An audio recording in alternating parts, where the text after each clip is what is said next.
So you've updated to iOS 10. It's nice, shiny, new, but how is the performance? So I went back in time. We're taking a trip down memory lane, and I'm going to be running a test on the iPhone 5 all the way back from the glory days of iOS 6 to iOS 7 to iOS 8, iOS 9, and finally the new iOS 10. I want to see how much slower or faster did iOS 10 get comparing it to the very first iOS 6 and everything in between. So this is actually going to be a very specific test. I want to see just how much slower or faster iOS 10 is on the oldest device currently supporting it. Now, I've been preparing for this video for quite some time. I have an iPhone 5 on iOS 6 that I've been saving just for this occasion. And now that iOS 10 is here, 10.0.2 to be exact, we're going to go ahead and see down the line. So back in the good old days, we used to have this thing called slide to unlock. Now we no longer have that on iOS 10. Unfortunately, it's with a click. So to begin this test, I'm going to go ahead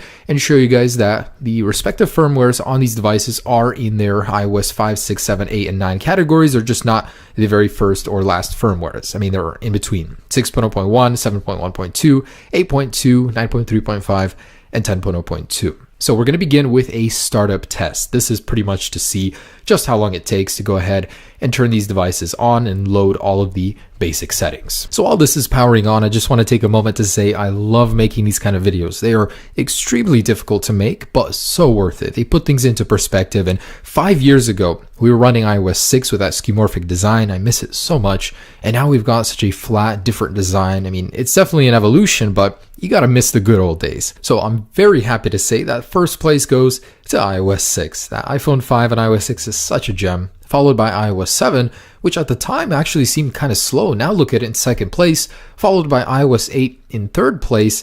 And believe it or not, iOS 9 is faster than iOS 10. That one was the very last one to load. That was very, very surprising for me to learn. But hey, with all of the new features and changes it introduces, it's going to have a lot more to load. So I definitely understand why it would have longer load times. So moving on, we're going to go ahead and do some synchronized app launching and other functions. And with the app switcher, you can see it's definitely getting slower down the line, but it's easier to use on the newer firmwares. Moving on to Control Center, it actually popped up last on iOS 10. There's this lag and delay, which you will notice. Hopefully it'll get better towards the end of iOS 10.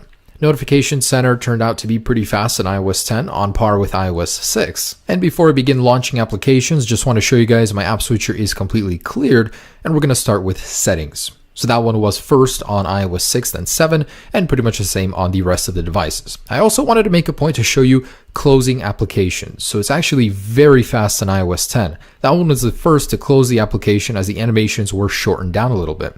Launching the camera, pretty much first on iOS 10 and followed down the line. So that's a very good win for iOS 10 there. And again, just wanted to show you guys a synchronized closing of the camera application on iOS 9 and on iOS 10. First place, followed by the rest of the devices. So next up, let's try something a little bit more web-based. iOS 6 was first for weather and followed down the line. Next up, the App Store. This one is notorious for taking forever on newer devices. iOS 7 loaded it first, followed by iOS 6, and then again down the line. So same thing with the iTunes Store. I know we don't open this one often, but iOS 6 did load that one the first again, followed down the line with iOS 8 in last place. Now let's try some fundamentals, starting with the messages. iOS 6 was first and iOS 10 was last here. Phone application, same deal. iOS 10 was in one of the last places with iOS 6 loading it instantly.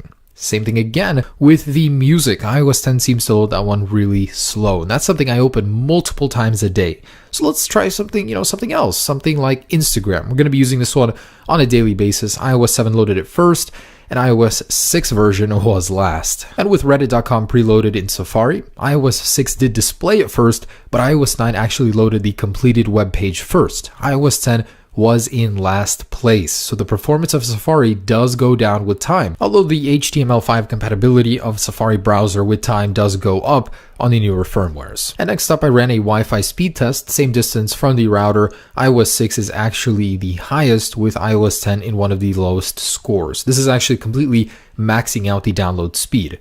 Next up, of course, how can I miss it? Geekbench. with 3 running on the older devices that don't support the newer 4, but overall scores are pretty consistent. Although on iOS 10 the low multi-core score does worry me. I don't understand why it was so low, but it did have the second highest single core score, which matters more in day-to-day usage. And I did follow up the Geekbench with an Antutu benchmark. So on all of these devices I did run them, and while that was running I was very interested to see how the temperature of the phones were affected with the software updates. So I did go ahead and measure on the hottest point of the phone while charging and running an intensive benchmark, with iOS 6 running decently in the middle. iOS 7 seems to be the coolest. Pretty good results there. In general, Antutu did get better with time.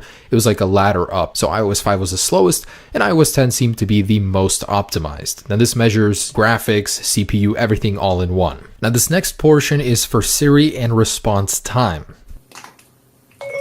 What is the capital of Oregon? iOS 6 is abysmally slow when it comes to getting responses from Siri. Would not want to be using that on a daily basis. What is 10 times 10? The answer is 100. Let me check that.